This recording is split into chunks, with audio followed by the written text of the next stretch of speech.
I would like to talk about at-home skincare trends and treatments that need to go away in 2024. That's a real quick no. That's a hard pass. Absolutely not. I would like to start off by talking about dermaplaning. Dermaplaning is something that's really popular. We do it a lot here in the clinic.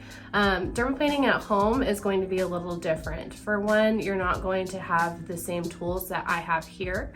I actually use a scalpel and a sterilized handle, so that way I'm not reusing any tools on anyone. I'm also not risking the spread of any germs or bacteria.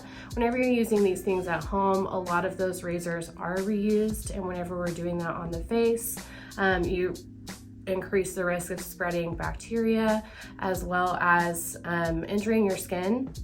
You can have tiny little nicks in the skin, or you can go over like an active breakout that you might not see.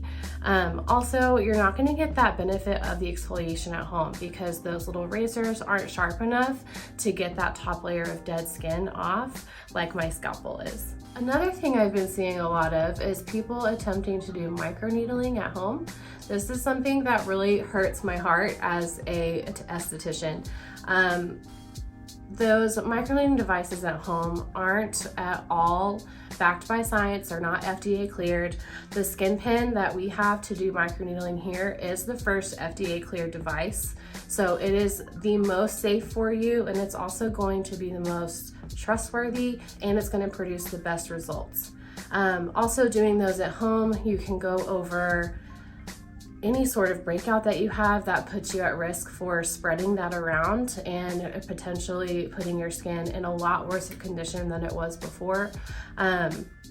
You also aren't going to be able to get the appropriate depth with those at-home microneedling devices that you would need to actually stimulate that collagen production. Also, another important factor with microneedling is that if you are going over dry skin or skin that's not properly prepped, you actually run the risk of scraping the skin and then potentially dragging that device across the skin. So that's not going to be safe for you.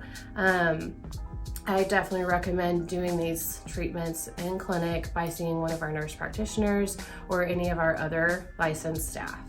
And last, I want to talk about another trend that needs to go away in 2024, and that is at-home laser hair removal. I'm not a laser tech, but Jen is, so I'm gonna let her tell you why that is a horrible idea. So it's super important for people to come get laser hair removal in a clinic setting because you guys are actually licensed to do that, right? Yes, we are trained professionals who are licensed in the state of Texas, and there's just so much that go into this. Yeah. For example, the at-home hair removal, it's not calibrated, and we go according to the skin type, how dark the hair is and how thick it is. And sun exposure too, right? Has a lot to do with it. Right, exactly. Also, if you tan, you have to wait a certain amount of time before you can laser hair removal. And of course, the people at home probably don't read the fine lines of instructions. So there's a lot that go to it. So it's probably not as safe as it is if you come to a professional place where we know what we're doing and what we're supposed to do. Yeah. So what about, I've seen those at-home laser hair removal, little handheld things compared to this. There's a pretty big difference there, you know? There is. A lot goes into it, science, physics.